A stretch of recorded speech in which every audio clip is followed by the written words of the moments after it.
એકાદશીથી તમારા જીવનમાં વર્ષો જૂની દરિદ્રતા હોય છે તે જતી રહેશે.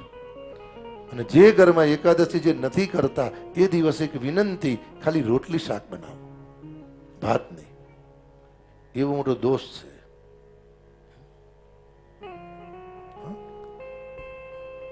ભગવદ અનુગ્રહ થયો અને શ્રી શુકયુવાચ. કારણ જગન્નાથપુરીમાં એકાદશી મહારાણીને ઊંધી લટકાવવામાં આવ્યા છે. તમે જગન્નાથજીની પરિક્રમા કરો અને મંદિરની પાછળ એકાદશીની સ્વરૂપ છે, તો એકાદશી જે માતાજી છે એને ઊંધા લટકાયા છે.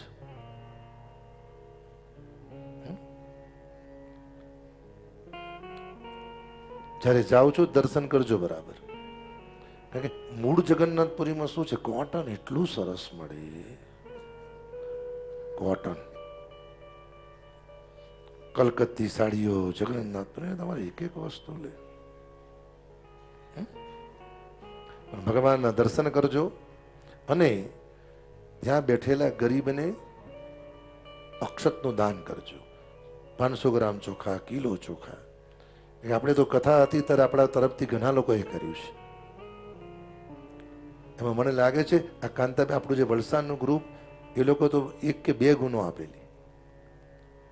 કલ્પનાબેન ને બધા કિલો 2 કિલો એમ કરતા કરતા ખ્યાલ આવ્યો.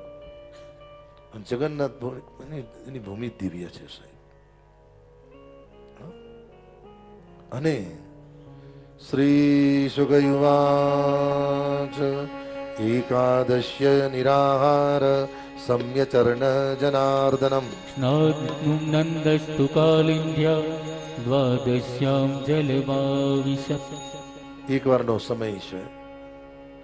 નંદ બાબા સુતા છે. મધ્યરાત્રિએ કુકડો બોલ્યો અને ભાગવતજી કહે છે જેની નીંદર રાતના 3 વાગે ઉડી જાય ત્યારે સમજો ભગવાનની કૃપા તમારી પર છે. પછી ભલે 5-10 મિનિટ પણ બેસીને ભગવાનનું સ્મરણ કરી લો, પછી ભલે સુઈ જાઓ.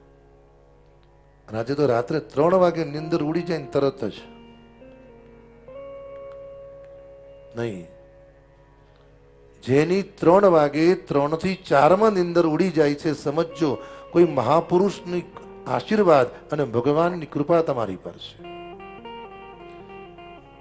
આંખ બંધ ના થાય ત્યાં સુધી થોડી વાર બેસીને પણ ભગવાનનું સ્મરણ કરી લો. એનો આનંદ જુદો છે. હા, ટેન્શનમાં નથી ઊંઘ આવતી એ વસ્તુ જુદી છે, એને આની સાથે લેવા દેવા નથી. કારણ કોઈકને ખોટા જગાડ્યા હોય ને તો સમય પાછો એને જગાડે.